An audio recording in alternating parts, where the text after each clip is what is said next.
नमस्ते साथियों, आपका स्वागत है हमारे चैनल डस्क एंड ड्रीम्स पर। बस यही सोचकर हमने ये चैनल शुरू किया। यहाँ हम रोज़ आपको कहानियाँ सुनाएंगे।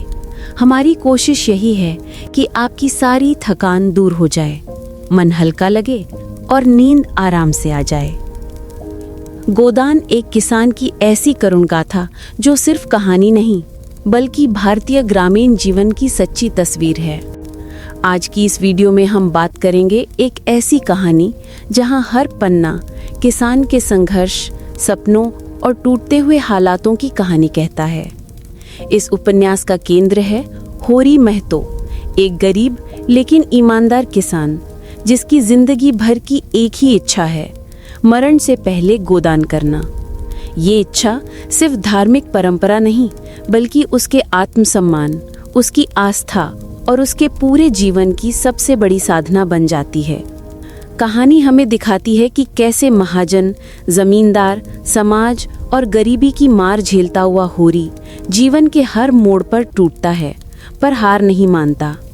उसकी पत्नी धनिया उस संघर्ष की रीढ़ है, मजबूत, तेज और हर संकट के सामने डटकर खड़ी रहने वाली। परिवार की उलझनें, गोबर का घर छोड़ जाना, पंचायत के फैसले, कर्ज का बोझ, सब मिलकर इस कहानी को एक दमदार सामाजिक दस्तावेज बनाते हैं। गोदान सिर्फ खेत खलियानों की बात नहीं करता बल्कि ये बताता है कि गरीब आदमी के सपने कैसे जन्म लेते हैं, कैसे टूटते हैं और फिर भी कैसे जिंदा रहते हैं। इस वीडियो में हम गोदान की पूरी कहानी, उसके सभी प्रमुख पात्रों और हर महत्वपूर्ण मोड़ को सरल और प्रभावशाली तरीके से समझेंगे। तो चलिए शुरू करते हैं। एक किसान के सपने, संघर्ष और आत्मसम्मान की अमर कथा, गोदान। तो चैनल को सब्सक्राइब जरूर करना ताकि हर नई कहानी सबसे पहले आपके तकिए तक पहुंचे।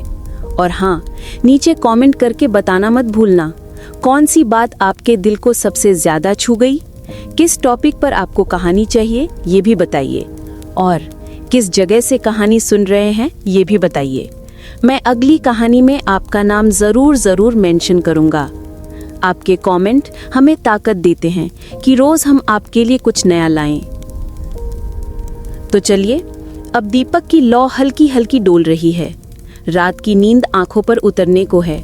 तो अब आप आराम से लेट जाइए, चादर ओढ़ लीजिए, तकिया ठीक कर लीजिए और आंखें बंद कर लीजिए।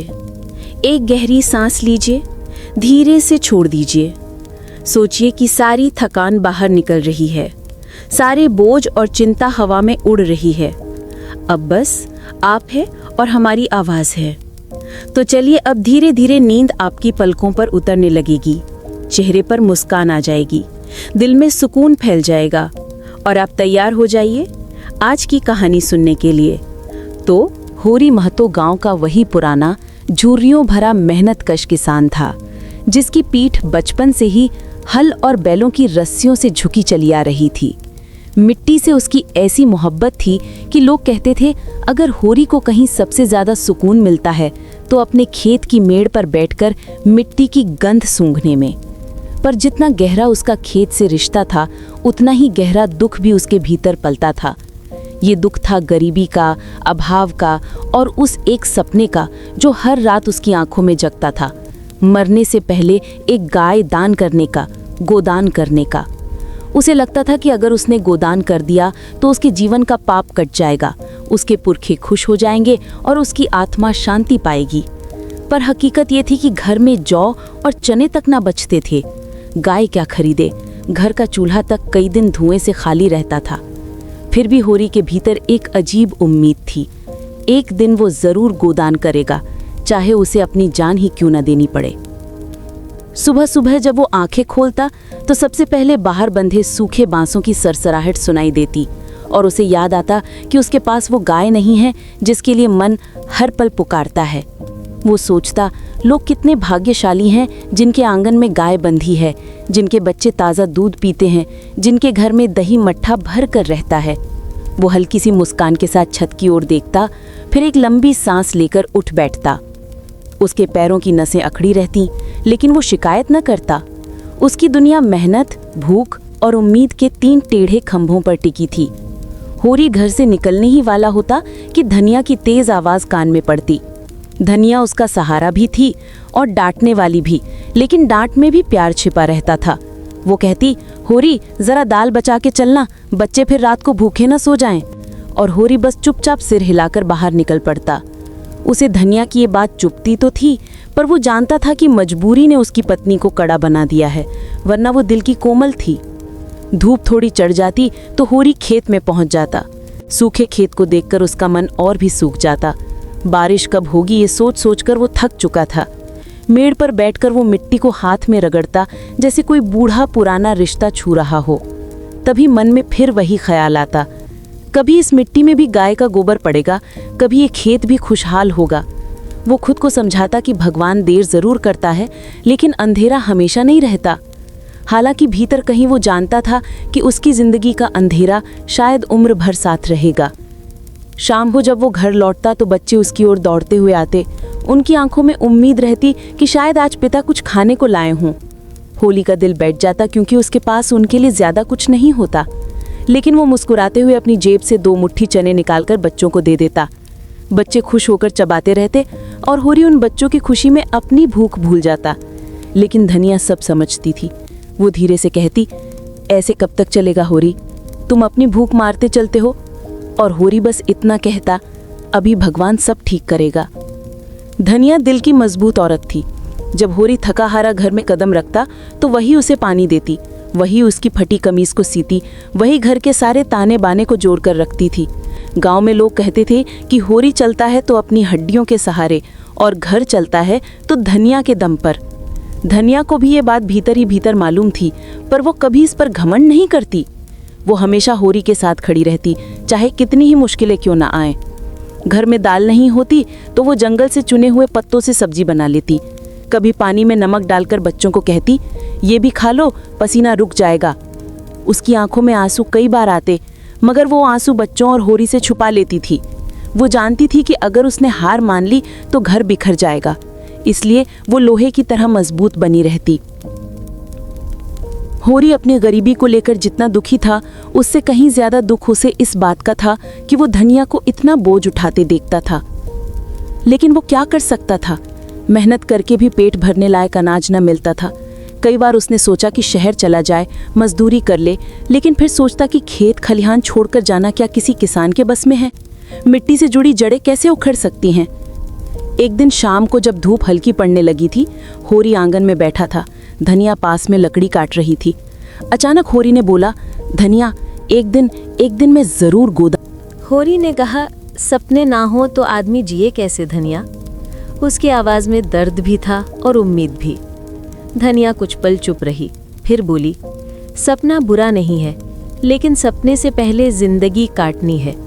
तुम गोदान करना चाहते हो मैं जानती हूँ, पर गाय कहाँ से आएगी, दाम कहाँ से आएंगे, कर्जा तो सिर पर वैसे ही चढ़ा है। होरी चुप हो गया, लेकिन उसका दिल सपने के धागे को छोड़ने को तैयार न था। उसे लगता था कि गोदान ही उसकी आत्मा का अंतिम रास्ता है, और बिना गाय के वो जीवन अधूरा रहेगा। वो ये बात धनिया से जितना छुपाता उतना ही भीतर जलता रहता। धीरे धीरे रात उतर आई, बच्चे सो गए, ठंडी हवा चल रही थी। धनिया मिट्टी के चूल्हे को ढककर आई और होरी के पास बैठ गई। कुछ देर दोनों बिना बोले बैठे रहे। फिर धनिया ने नरमी से कहा, होरी, तुम दुखी होते हो तो मुझे भी बुरा लगता है। तुम जो चाहते हो मैं भी चाहती हूँ, लेकिन घर को भी तो देखना पड़ता है। सब्जी, अनाज, बच्चों का खर्च, सब कुछ मेरे ही माथे पर है।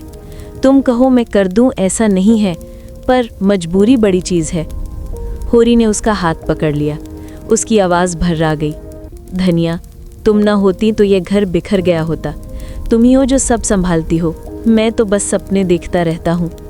धनिया मुस्कुरा दी। सपना देखना पाप नहीं है, पर सपने को सच करने के लिए पेट की आग बुझानी पड़ती है। वो उसके कंधे पर हाथ रखकर बोली, मैं हूं ना, तुम चिंता छोड़ो, जो होगा साथ में होगा। उस रात होरी ने महसूस किया कि घर सिर्फ उसका नहीं है। धनिया ही वो स्तंभ है जिसके सहारे घर टिका हुआ है। उसका मजबूत दिल, उसकी सहनशीलता, उसकी कठोर लगती बातें, सब इसी घर की रक्षा के लिए थीं। होरी ये भी समझ गया कि गरीबी ही सबसे बड़ा तूफान है और धनिया उस तूफान में उसकी सबसे बड़ी ढाल है। इस तरह धीरे धीरे रात बीतती गई, पर होरी के भीतर की आग नहीं बुझी। उसे लगता रहा कि एक दिन ज़रूर ऐसा आएगा जब वो अपने जीवन की सबसे बड़ी इच्छा पूरी करेगा, और धनिया उस दिन उसके साथ खड़ी मुस्कुराती हुई कहेगी, अब तुम्हारा सपना पूरा हुआ होरी। रात बीत गई और सुबह होते ही घर के आंगन में फिर वही रोज़ की हलचल शुरू हो गई। होरी आंखें मलता बाहर निकला तो देखा धनिया चूल्हे पर पानी चढ़ा रही है।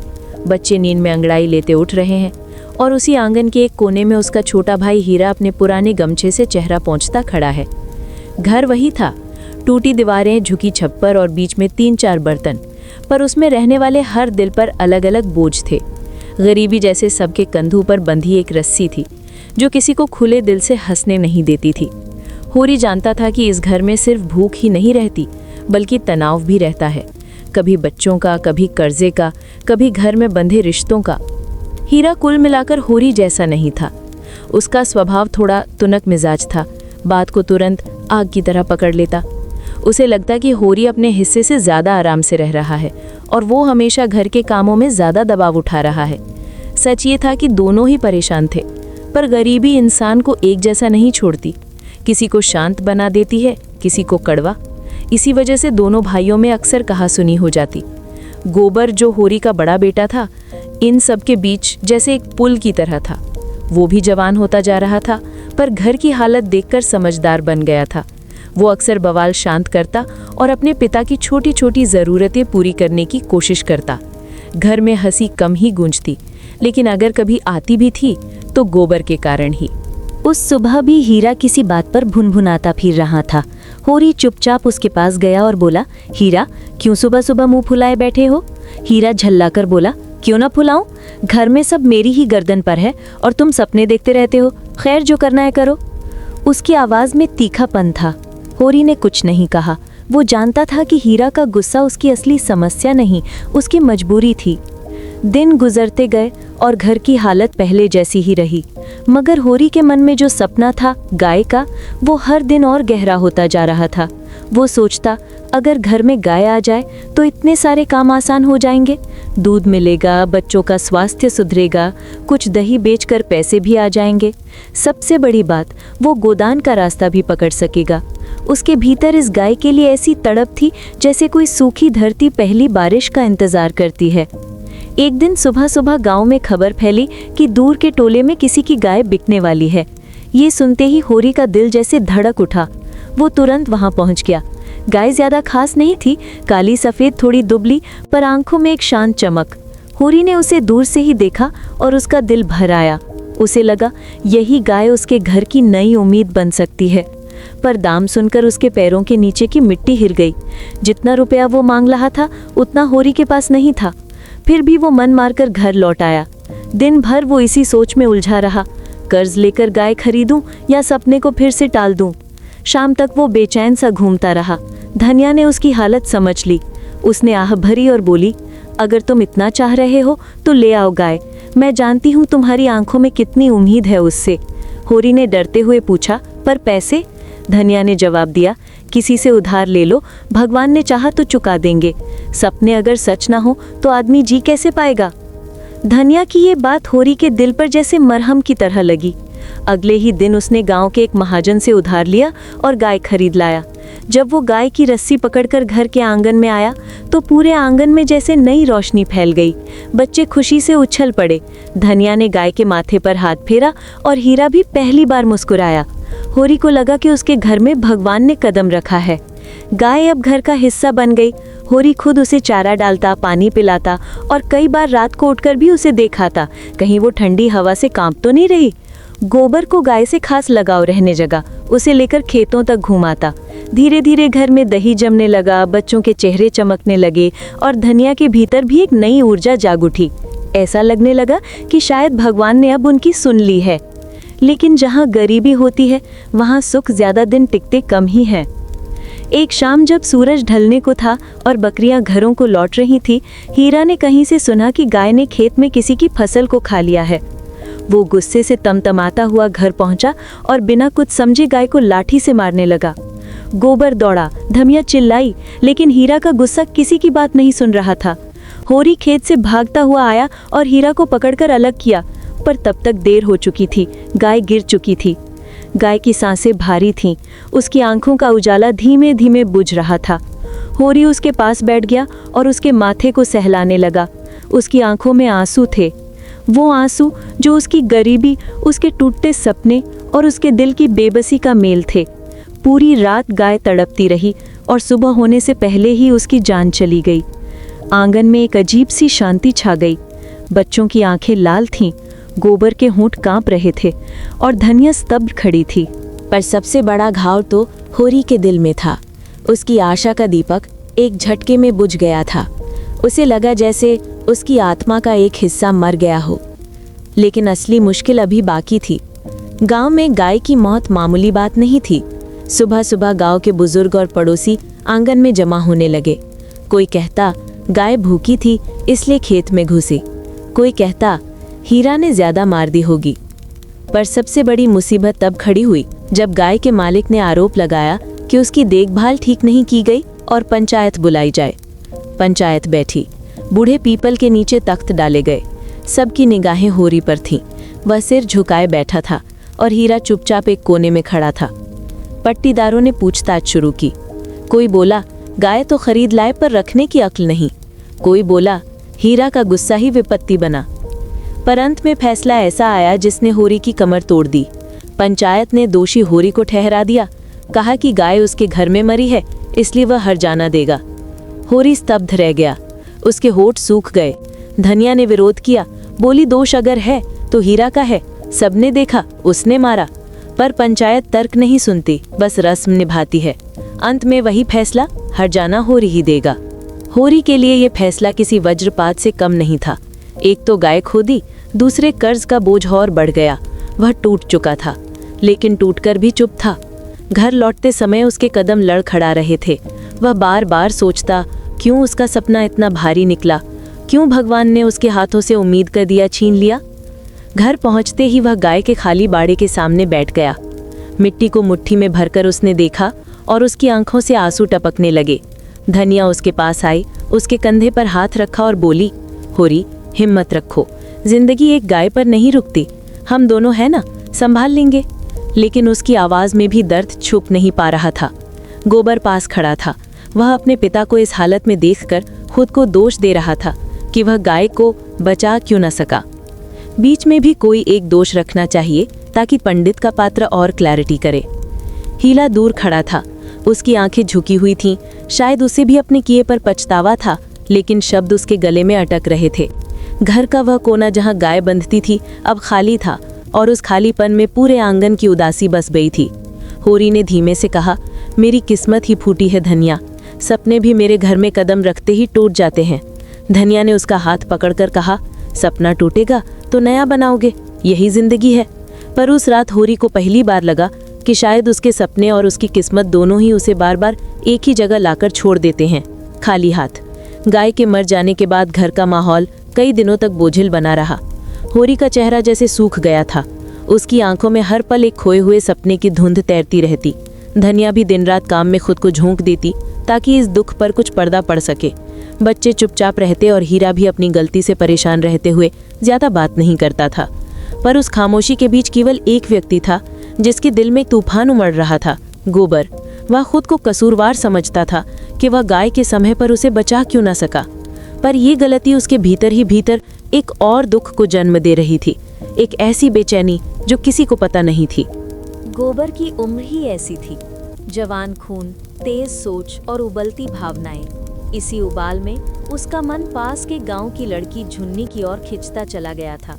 झुन्नी गोबर से छोटी थी, लेकिन दोनों में एक ऐसी सहज दोस्ती बन गई थी जो धीरे धीरे प्रेम का रूप ले चुकी थी।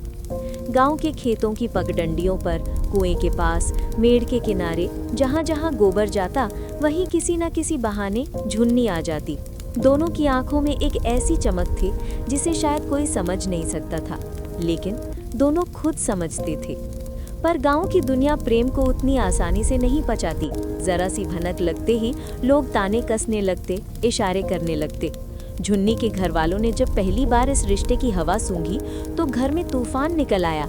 उसका भाई गुस्से से आग बबूला हो उठा और बाप ने घर की इज्जत का हवाला देते हुए झुन्नी को घर से निकलने तक मना कर दिया। उधर गांव के कुछ लोगों ने धीरे धीरे ये बात फैलानी शुरू कर दी, होरी का लड़का बिगड़ गया है, लड़की को पटा रहा है, घर वालों की फजीहत कराएगा। बात फैलते फैलते होरी के कानों तक पहुंची। होरी का सर चकरा गया। उसके लिए समाज की इज्जत सबसे बड़ी चीज थी। वो गोबर को खोजता हुआ घर आया और गुस्से में बोला, ये क्या सुन रहा हूँ मैं? तूने हमें दिखाने लायक नहीं छोड़ा। गोबर भी अब बच्चा नहीं था, वो तुनक गया। बोला, मैंने क्या गलत किया है? प्यार किया है, चोरी डकैती थोड़े की है। उससे ये जवाब सुनकर होरी का दिल जैसे फट गया। उसे लगा कि बेटा भी अब उससे दूर खड़ा हो गया है। घर में झगड़ा बढ़ गया। धनिया बीच बचाव कर रही थी, लेकिन कोई किसी की सुनने के मूड में नहीं था। हीरा, जिसे खुद अपने किए पर पछतावा था, अब कहने लगा, देखो होरी, ये लड़का सही रास्ते पर नहीं है। ये सुनकर गोबर भड़क उठा, तुम कौन होते हो मुझे रास्ता दिखाने वाले? पहले अपने गुस्से को संभाल लो, जो एक गाय नहीं बचा पाया। हीरा का चेहरा कठोर हो गया। माहौल इतना भारी हो गया कि लगता था कि घर की दीवारें भी कांप रही हों। अंत में एक रात जब प्रकृति शांत थी और घर में सब सो रहे थे, गोबर ने अपना बोरिया बिस्तर उठाया और बिना किसी से कुछ कहे घर छोड़ दिया। जाते जाते उसने आंगन की ओर एक अंतिम नजर डाली। वो नजर दर्द में डूबी थी, लेकिन उसमें एक अजीब सा संकल्प भी था, जैसे कह रही हो, अब मैं अपनी जिंदगी खुद बनाऊंगा। उसके कदमों की आहट मिट्टी पर धीरे धीरे खोती चली गई और घर में एक और खालीपन जुड़ गया। सुबह जब सबको पता चला कि गोबर घर छोड़कर चला गया है, धनिया की आंखें भर आईं। होरी का दिल जैसे बैठ गया। उसने कहा, हम काहे के किसान, ना खेत बचा पाए, ना गाय, अब ना बेटा। लेकिन ये दर्द वो किसी को जताता नहीं। गांव में पहले ही उसकी इज्जत मिट्टी में मिल चुकी थी, ऊपर से बेटे के जाने का इल्जाम भी उसी के माथे लग जाता।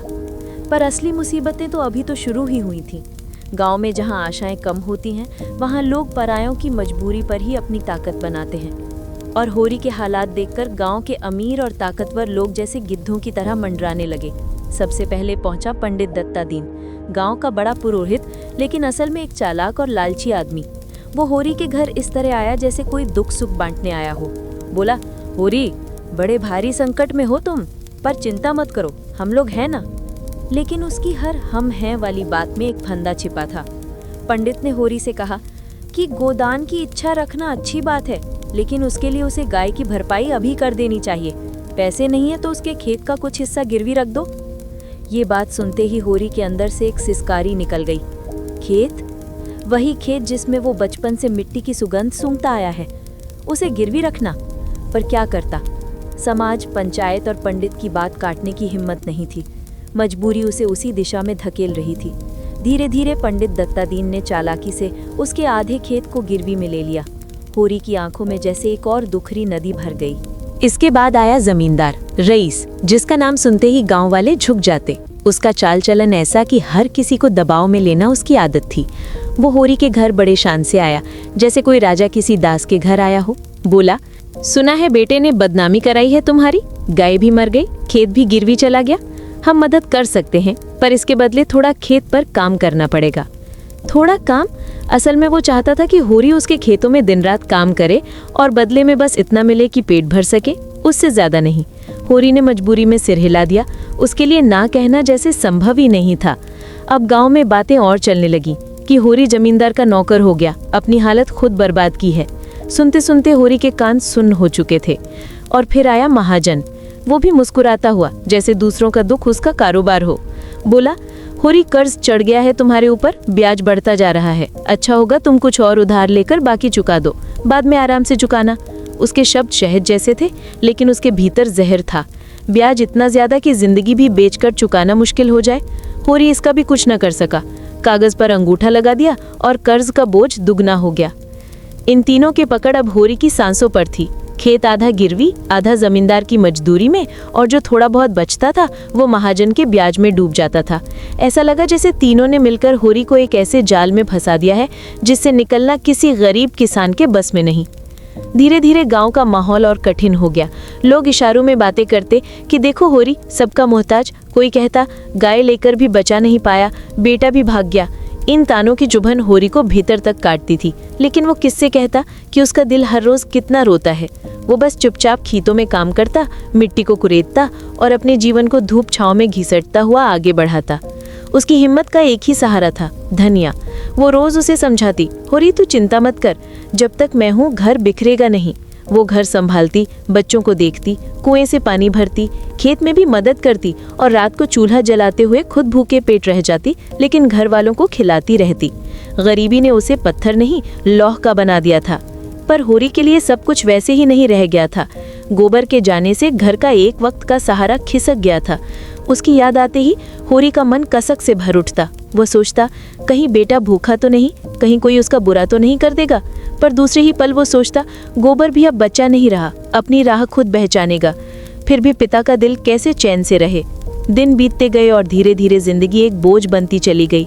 होरी के लिए हर सुबह नई चुनौती लेकर आती और हर शाम एक नई थकान छोड़ जाती। पर इन सब के बीच भी वो एक बात सोचता रहा, क्या कभी उसकी तकदीर बदलेगी? क्या कभी कोई ऐसी सुबह आएगी जिसमें उसकी सांसें हल्की होंगी, उसका मन शांत होगा और उसके सपनों का बोझ थोड़ा हल्का होगा? होरी के घर की हालत धीरे धीरे और भी खस्ता होती जा रही थी। जिस दिन से गोबर घर छोड़कर गया था, उसी दिन से जैसे इस घर की दीवारों में भी उदासी जम गई थी। पहले ही गरीबी ने डेरा डाल रखा था और अब एक बेटे के जाने का दुख भीतर भीतर सब कुछ चीर रहा था। होरी की आंखों में हर दिन अपने बेटे की परछाई घूमती रहती। खेत में हल चलाते वक्त, बैलों को दाना डालते समय या घर लौटते हुए कच्ची पगडंडी पर, हर कदम पर उसे गोबर का ही चेहरा दिखाई देता। वो सोचता कि काश कभी ऐसे हालात ना आते जो उसके घर के लड़के को घर से दूर कर देते। घर की जिम्मेदारियों का पहाड़ अब और ऊंचा हो गया था। ऊपर से गांव के महाजन और जमींदारों ने जैसे कसम खा रखी थी कि होरी को सांस भी आसानी से न लेने दें। कोई दिन ऐसा नहीं जाता था जब कोई कर्ज की आवाज़ उनके आंगन में न गूंजती हो। कोई बोलने आता कि होरी पुराने हिसाब में से 2 रुपए दे दे, तो कोई कहता पिछली बार बीज लिए थे, उनका कुछ तो चुकता कर। होरी के पास देने को कुछ होता ही कहाँ था। खेत में उपज इतनी नहीं होती कि घर का पेट भर जाए, ऊपर से ब्याज का बोझ अलग। तनाव बढ़ता गया और घर में रोजमर्रा की चीजों की कमी ने पैर पसार लिए। कभी तो भी ऐसा वक्त भी आता कि घर में चूल्हा जलाने को चकमक मौजूद होती, पर दाल चावल का नामो निशान नहीं मिलता। ऐसे दिनों में धनिया का दिल कई बार बैठ जाता, पर वो गिरने वाली औरत नहीं थी। उसकी आंखों में अपने बच्चों की तस्वीरें घूमती और वो किसी न किसी तरह एक नया जज्बा लेकर खड़ी हो जाती। अब धनिया को समझ आ गया था कि ये घर और ये बच्चे उसी के भरोसे हैं। वो सुबह सुबह उठकर गांव के बड़े घरों में काम मांगने निकल पड़ती। कभी कोई उसे आंगन लीपने का काम दे देता, कभी कुएं से पानी भरवाने का। कई बार वो दिन भर मजदूरी करती, पर शाम को मिलने वाले पैसों से केवल इतना ही होता कि अगली सुबह तक घर के छोटे बच्चों को 2 वक्त का कुछ खिलाया जा सके। फिर भी वो किसी से उधार लेने में झिझकती नहीं थी, क्योंकि उसे पता था कि अगर आज खाने का इंतजाम ना हुआ तो अगली सुबह बच्चे भूखे उठेंगे और ये बात उसे चैन से बैठने नहीं देती। धीरे धीरे मजदूरी उसके दिन का हिस्सा बन गई, लेकिन मजदूरी का मिलना भी हमेशा आसान न होता था। गांव की औरतें उसे कुछ ज्यादा पसंद नहीं करती थीं, शायद इसलिए कि वो अपने हक की बात करने से हिचकती नहीं थी। उन्हें लगता था कि धनिया की आवाज़ ऊंची है, पर सच तो ये था कि जीवन ने उसे ऐसा बना दिया था। जो औरत हर रोज़ अपनी रोटी के लिए लड़ती है, वो चुप कैसे रह सकती है। एक दिन घर में कोई अनाज नहीं था, बच्चे भूखे थे और होरी खेत से लौटते हुए थका टूटा सा घर में आया। उसकी आंखों में ये डर साफ दिख रहा था कि आज चूल्हा कैसे जलेगा। धनिया ने ये देखा तो बिना कुछ कहे अपना दुपट्टा संभाला और बाहर निकल पड़ी। वो गांव के दूसरे छोर पर एक बड़े घर के दरवाजे पर पहुंची और वहां जमींदार का त्योहार आने वाला था और घर में साफ सफाई चल रही थी। धनिया ने काम मांगा। उनकी बहू ने उसे कड़वी आवाज में कहा, ठीक है काम कर ले, लेकिन मजदूरी आधी ही मिलेगी। उससे आवाज तक ऊंचा न हुई। बच्चे भूखे थे, वो इनकार कैसे करती। उसने गर्दन झुकाकर हाँ कह दिया। दिन भर वो मिट्टी, गोबर और पानी में भीगी रहती, दीवारें पोंछती, फर्श रगड़ती, अनाज कोठी में सजाती। उसकी उंगलियां दुख से कांपने लगी, पर वो रुकती नहीं थी। शाम को जब उसे 4 आने मिले तो वो जानती थी कि उसके पसीने का दाम कम था, लेकिन फिर भी वो उन पैसों को अपने आंचल में ऐसे दबा कर लाती जैसे किसी खजाने को। घर लौटकर उसने होरी को पैसे दिए और बोली, चलो थोड़ा चावल लाते हैं। होरी की आंखें भर आईं। वो कह तो नहीं पाया, पर उसे एहसास हो रहा था कि धनिया ही इस घर की असली रीढ़ है, वही है जो टूटने नहीं देती। इसके बाद दिन ब दिन गरीबी का घेरा और भी कसा। खेत में फसल अच्छी होती तो महाजन का कर्ज खड़ा हो जाता, फसल खराब होती तो घर में भूख का पहाड़ टूट पड़ता। लेकिन सबसे बड़ी बात ये थी कि होरी के भीतर एक अजीब सी शर्म जमती जा रही थी। उसे लगता था कि वो घर का मर्द होते हुए भी अपने परिवार की ज़रूरतें पूरी नहीं कर पा रहा। कई बार वो रात को चुपचाप छत की तरफ देखता रहता, जैसे ऊपर आसमान से सहायता मिलने की उम्मीद कर रहा हो, लेकिन आसमान किसी की भूख नहीं सुनता। धीरे धीरे सामान बेचने का दौर भी आ गया। पहले घर का पुराना पीतल का लूटा गया, फिर एक एक कर मिट्टी के घड़े, लकड़ी का चौका, सब कुछ बिकता चला गया। घर में चीजें कम होती गईं पर चिंता बढ़ती गई। धन्या के मन में हर दिन एक ही सवाल उठता था, कितना और बचेगा, कितना और सहेंगे। मगर जितनी मुसीबतें बीच में आई उतनी ही मजबूती से धन्या खड़ी होती गई। वो हर नए दिन के साथ किसी न किसी काम की तलाश में निकल पड़ती। कभी खेतों में घास काटना, कभी किसी के घर में आटा पीसना, कभी किसी प्रसंग में पत्तल बनाना। जिस काम से 2 पैसे मिलते वो करने को तैयार रहती। उसके हाथ सख्त हो गए, पीठ झुकने लगी, पर उसके हौसले नहीं टूटे। होरी उसे कई बार कहता, धन्या इतना मत कर, शरीर बिगड़ जाएगा। लेकिन धन्या हंसकर कहती, शरीर से ज्यादा जरूरी मेरे बच्चे हैं होरी। शरीर तो आज है, कल नहीं रहेगा, पर बच्चे भूखे रहे तो ये मन कैसे जिएगा। उसकी आंखों में मातृत्व का ऐसा तेज होता कि होरी कोई जवाब ही नहीं दे पाता। गांव में भी लोग अब धीरे धीरे कहते कि धन्या जैसी औरत कहीं नहीं। जो औरत घर और खेत दोनों संभाल ले वही असली ताकतवान होती है। लेकिन ये बात सिर्फ कहने भर की थी। जब कभी धन्या मदद मांगने जाती, सब हाथ पीछे कर लेते। मदद की बातें अलग, पर देने को कोई आगे नहीं आता था। इन सब के बीच होरी की चिंता बढ़ती गई। उसके भीतर कर्ज का बोझ किसी पत्थर की तरह जमता जा रहा था। वो जानता था कि जितनी रकम वो आज चुका रहा है उससे दोगुनी ब्याज में बढ़ रही है, लेकिन उसके पास कोई और रास्ता भी न था। वो खेत से आता तो थका हुआ, पर रात को भी हल्की मूठ पकड़ने का ख्याल मन में आता। उसे लगता कि अगर और मेहनत कर ले तो शायद कुछ ठीक हो जाए, पर शरीर की भी एक हद होती है। 50 की उम्र पार कर चुकी हड्डियां कब तक साथ दें। इन सब हालातों में धन्या की मजबूती और भी बढ़ती गई। वो कभी अपने बच्चों के सामने गर्दन नहीं झुकाती थी, हमेशा हंसकर उन्हें समझाती, अब की फसल अच्छी होगी, सब ठीक हो जाएगा। बच्चे भी माँ की बात पर भरोसा कर लेते। लेकिन ये बच्चे क्या जानते कि माँ की मुस्कान सिर्फ उन्हें सहारा देने के लिए है, उसके पीछे कितनी तकलीफ छुपी है। कभी कभी शाम को होरी और धन्या घर के बाहर लगे नीम के पेड़ के नीचे बैठते। हवा में हल्की ठंडक होती, लेकिन दोनों के दिलों में गर्म लहरें उठती, चिंता की, संघर्ष की, भविष्य की। ऐसे में होरी धीरे से कहता, धन्या मैं कोशिश कर रहा हूँ, पर जैसे कुछ हाथ में नहीं आ रहा। धन्या उसके कंधे पर हाथ रखकर कहती, होरी तुम चिंता मत करो, हमने इतना सहा है, ये भी सह लेंगे। जब तक हम दोनों एक दूसरे के साथ हैं, कुछ भी असंभव नहीं है। और इसी भरोसे पर, इसी आपसी सहारे पर उनका घर टिका हुआ था। भले ही गरीबी ने उसे चारों ओर से घेरा हो, लेकिन जिजीविषा का दीपक अभी भी दोनों के दिलों में जल रहा था। दिन बीतते गए और गरीबी का साया उनके घर से हटने का नाम ही नहीं ले रहा था। खेतों की पैदावार कभी बारिश पर निर्भर थी, कभी किस्मत पर, और किस्मत तो जैसे शुरू से ही होरी के साथ कोई खेल खेल रही थी। ऊपर से कर्ज, नीचे गुजर बसर और बीच में सेहत, ये तीनों मिलकर जैसे हर दिन होरी की उम्र को थोड़ा थोड़ा चबा जाते थे। वो पहले जितना फुर्तीला रहता था अब वैसा नहीं रहा। हल की मूठ पकड़ते समय उसकी कलाई कांपने लगती, बैलों की रस्सी थामते हुए उसकी पकड़ ढीली पड़ जाती, कभी खड़ा खड़ा चक्कर आ जाता तो कभी चलने में सांस फूलने लगती। धन्या समझ चुकी थी कि होरी अब अंदर से टूट रहा है। एक तरफ हालत खराब, दूसरी तरफ चिंता का पहाड़।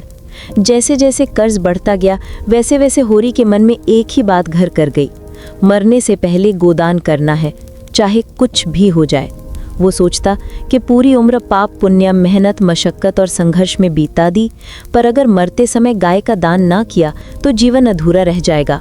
यही उसकी सबसे बड़ी लालसा थी, यही उसका एकमात्र सपना। लेकिन उसके पास गाय कहाँ थी?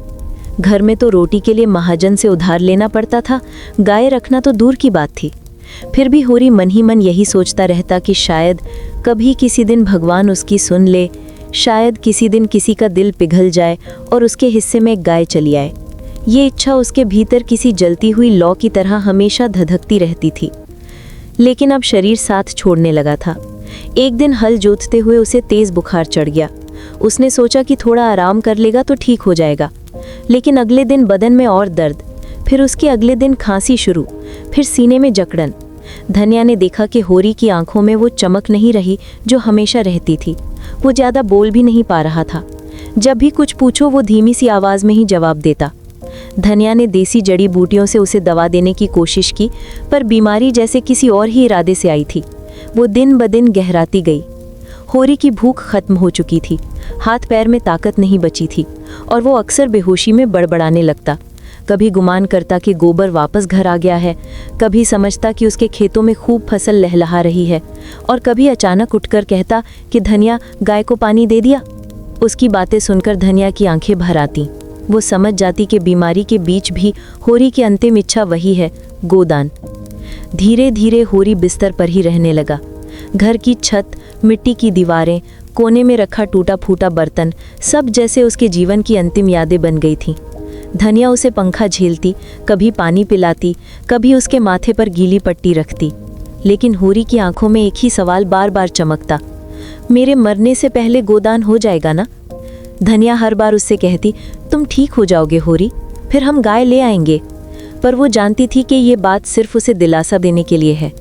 असलियत तो ये थी कि गाय खरीदने के लिए उनके घर में चूल्हा तक जलाने लायक पैसे नहीं थे। पड़ोसियों को भी होरी की हालत पता चल गई थी। कुछ लोग देखने आते, कुछ दुआ देते, कुछ सिर्फ तमाशा देखने, लेकिन कोई भी ऐसा न था जो मदद कर सके। गांव में गरीब की बीमारी भी जैसे बिना इलाज के ही मरने को मजबूर रहती है। होरी की सांसें अब पहले जैसी नहीं थी। कभी अचानक तेज चलने लगती, कभी लंबे समय तक धीमी। उसकी आंखों के नीचे काले घेरे उतर आए थे और चेहरा सूख कर ढांचा सा बन गया था। एक रात उसकी हालत बहुत बिगड़ गई। सांस लेना मुश्किल हो गया। वो जैसे अंदर से किसी गहरे दर्द से जूझ रहा था। धनिया उसके पास बैठी रही। आधी रात तक चूल्हा नहीं जला, घर में कोई आवाज़ नहीं थी, केवल होरी की कमज़ोर सांसें टिमटिमा रही थी। धनिया बार बार उसे उठाकर बैठाती, पानी पिलाती, पर सब बेअसर था। तभी अचानक होरी ने उसकी ओर देखा और धीमी सी आवाज़ में कहा, धनिया, मेरा समय आ गया है, लेकिन मैं गोदान बिना कैसे जाऊं? मेरी यही इच्छा पूरी कर दे, नहीं तो मेरा मन अधूरा रह जाएगा। ये सुनकर धनिया की आंखों से आंसू बह निकले। वो जानती थी कि ये इच्छा होरी की आत्मा की गहराई से निकली है। ये सिर्फ एक रस्म नहीं, उसका पूरा जीवन भर का सपना था। वो चाहकर भी उसे गाय नहीं दिला सकी, लेकिन आज वो ये बोझ उसके सीने पर नहीं रहने देना चाहती थी। वो चुपचाप उठी, अपने पुराने बक्से में गई और उसमें छुपाकर रखे कुछ सिक्के और नोट निकाले, वही जो उसने संकट के लिए बचाए थे, बच्चों की किसी ज़रूरत के लिए संभाले थे। उन पैसों को अपने दुपट्टे के कोने में बांधा और रात के अंधेरे में बाहर निकल गई। वो तेज कदमों से पंडित दत्तदीन के घर पहुंची। दरवाज़ा खटखटाया। पंडित ने नींद में चिड़चिड़ाते हुए पूछा, कौन है इतनी रात को?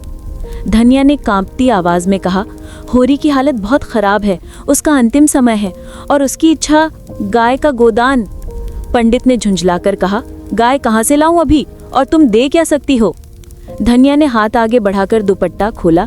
उसमें जितने भी पैसे थे उसने पंडित के सामने रख दिए। बोली, इतना ही है, पर आप इसे गाय का प्रतीक मानकर गोदान करवा दीजिए, होरी की अंतिम इच्छा पूरी हो जाएगी। पंडित पहले तो मना करने लगा, लेकिन पैसों को देखकर उसका मन बदल गया। वो बोला, ठीक है, अगर इतनी ही श्रद्धा है तो मैं आज रात ही गोदान करा देता हूँ, प्रतीकात्मक रूप में। धनिया उसके पीछे पीछे लौटी। पंडित ने एक पुरानी लकड़ी की छोटी मूर्ति निकाली, गाय की आकृति जैसी, और मंत्र पढ़ने लगा। धनिया ने कांपते हाथों से वो मूर्ति होरी के सिरहाने रखी। पंडित ने कहा, ये गाय का ही प्रतीक है, इसे स्वीकार करो होरी, तुम्हारा गोदान हो गया। होरी ने आंखें आधी खोलकर धनिया और उस मूर्ति को देखा। उसके सूखे होठों पर हल्की सी मुस्कान उभर आई। वो जैसे कहना चाहता था कि उसका जीवन भर का बोझ उतर गया है। उसके चेहरे पर शांति उतर आई, वही शांति जो शायद उसने कभी महसूस नहीं की थी। उसने धीमी सी आवाज़ में कहा, धनिया, मेरा गोदान हो गया। उसकी आंखों से 2 बूंद आंसू निकले, लेकिन वो खुशी के आंसू थे। कुछ ही क्षण बाद होरी की सांसें धीमी होने लगीं। धनिया उसका हाथ पकड़कर बैठी रही। उसकी उंगलियां ठंडी होती गईं। वो धीरे धीरे शांति से, बिना किसी दुख के, पर पूरी संतुष्टि के साथ इस दुनिया से चला गया। चेहरे पर वैसी ही मुस्कान थी जैसी किसी व्यक्ति की होती है जिसने जीवन का सबसे बड़ा सपना पूरा कर लिया हो। धन्या उसे देखते हुए रो रही थी, पर उसके आंसुओं में संतोष भी था। उसने अपने पति की अंतिम इच्छा पूरी कर दी थी।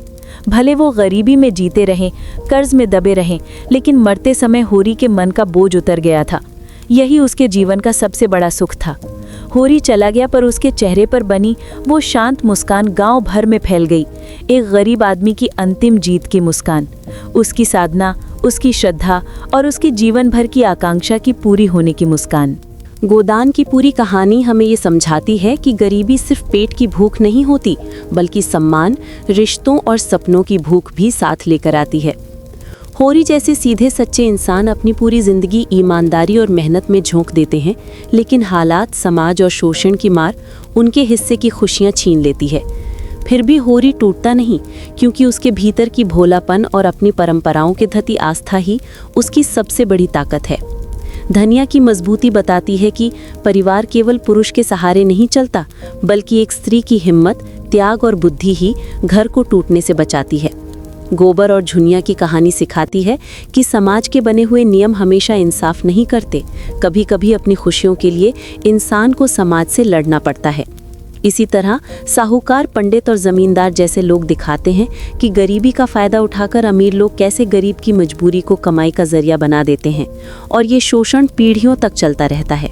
लेकिन सबसे बड़ी सीख होरी की अंतिम इच्छा से मिलती है। उसके पास जमीन नहीं, धन नहीं, सुख नहीं, मगर श्रद्धा इतनी कि मरते वक्त भी गोदान ही उसके मन में था।